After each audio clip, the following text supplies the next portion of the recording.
hanging out at Beeville at the home of Gypsum Express with Cory Reed. The core man is here with us right now. He is the GM for both Brewerton and Fulton Speedways and also the director of the Super Dirt Car Series for the Sportsman. Lots of things coming up here, Cory. In case you're wondering what's behind him, that's Budweiser. So Cory and I will be heading over later. Next. We're official tasters at Budweiser to make sure. I've always wanted that job. Yeah, so have I, right? How to get it. Well, we'll stay in racing for now, I guess. Exactly. So how are things? Good. You Things are looking good? Yeah. Yep, real good. Yep. Okay. Big event coming up starting this Saturday. I kind of forgot about this because I was so looking forward to the actual dates of racing beginning, but really this season kind of begins this Saturday at RFH's, doesn't it? Yep, we have our RFH's, our spring meltdown that we're going to do, sort of a ramp up to the season, give away our point money from last season, all the awards and such, and it's really just a gathering. We've done it every year for quite a few years now. Yeah, informal. Informal.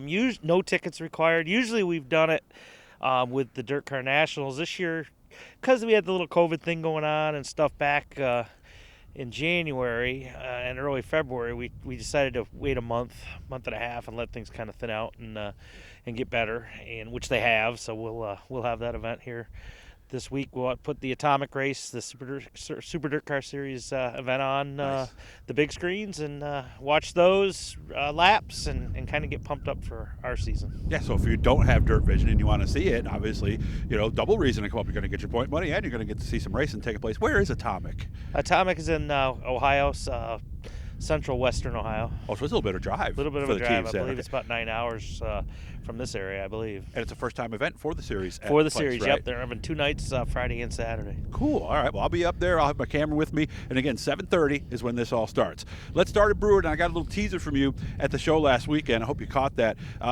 So how do things look at Brewerton? Opening day is when now?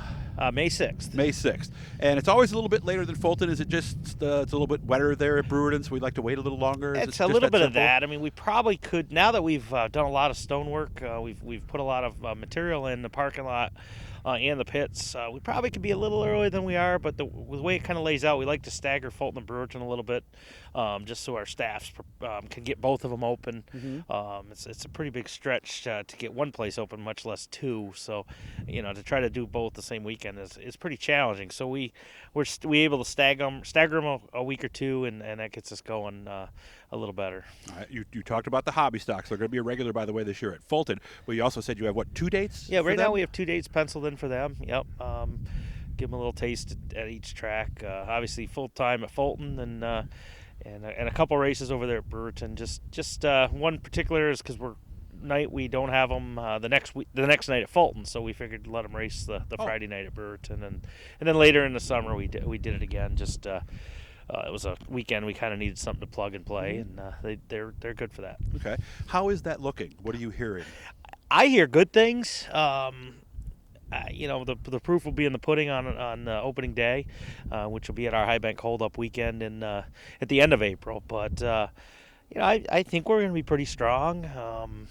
I've said to pretty much everybody within the ranks there that have talked to me that if we came out of the gate with a dozen cars, I'd be really, really happy. So okay. They seem to think we're going to exceed that. If we do, great. If we don't, I think we got a foundation though to grow on it. Yeah, and I like the stock cars back at Fulton. It's been a long time since we've had stock cars there. And that's the big reason we've done it. There's a lot of things we could bring in.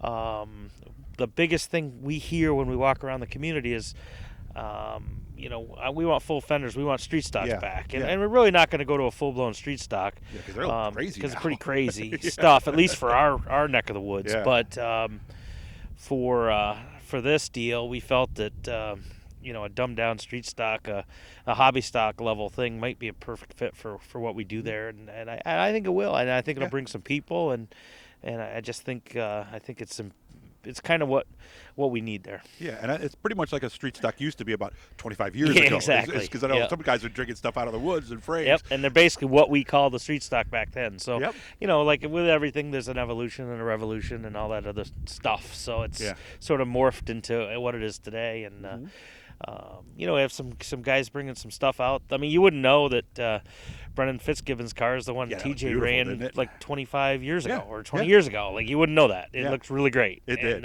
That's exactly what we have in mind for this class. Very good. Super spreads, are there, what you said, 3 times at Brewerton? At Brewerton, we have them 3 times. Yep. Nice. They're good there. Each of the holiday, they're always a great show. We have them Memorial Day weekend, July 4th weekend, which is, of course, ESS Sprint Week, and then Labor Day weekend once again. Nice.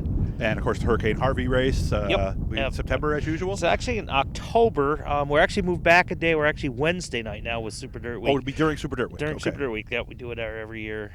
This is our 29th, I think, version of that. So Okay. it's always one of our popular events of the year. Yep, and Hurricane Harvey, anybody knew him. That was his nickname for a long time, and we wish you, buddy. So let's go to Fulton, because things actually start there on April 23rd. Are you doing what you did last year, combining practice and a race, pretty much, at Fulton? Oh, yes, on the 23rd? Yes. Yeah, we didn't do that last year necessarily. This is probably something new for us. Oh, okay. We had an Enduro 200, which Fulton, I think it's going to be really great. We had a 200-lap Enduro scheduled for last fall. Got rained out. Oh, it was I see. cold, damp, miserable, and so actually it poured. So we postponed it and brought it on for April the 23rd, and so we're going to do all of our open practice for all of our divisions from the from like 2 to 4, 2 to 4:30, whatever that may be, and then roll out the 200 lapper after that. So it should be a heck of a show. And then the next weekend, we get going with 2 days of action. 2 days. Yep, the High Bank hold up, which we haven't had in a couple years due to COVID, and then last year we were going to schedule it, but it was against the Bristol events, Oh, yeah. and we just didn't feel like we needed to.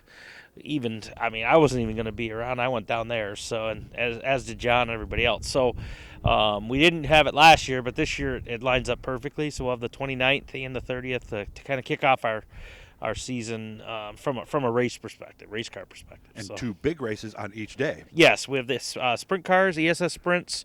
Will headline the Friday program alongside of the Mod Lights. We'll have our Mod Lights there since we don't open at Brewerton until the following week. Yeah, give them a chance to shake Give it them a down. chance to shake down, and then we also have hobby stocks that Friday night.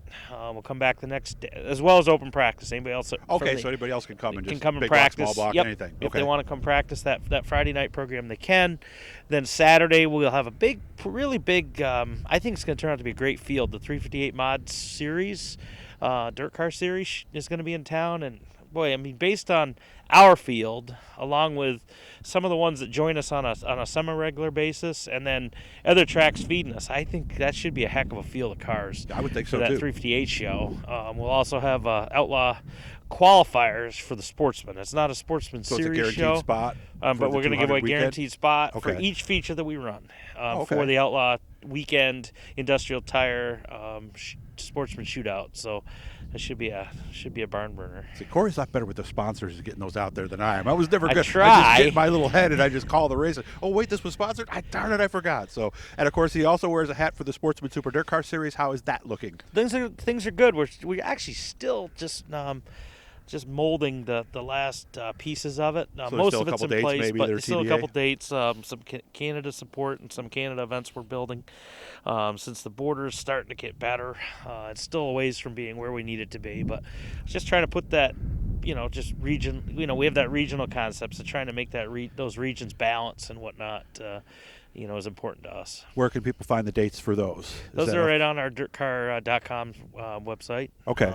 Yeah, the one where it's Dirt Car, UMP, Yep, all that yep, stuff, right? It's yep, right in under there. the Sportsman Mod Series, and Okay. and they can find that there. So, guys, it's not going to be long. Again, remember to come up to RFH. It's good food, by the way, up there. 7:30, just south of the racetrack, right on Route 57.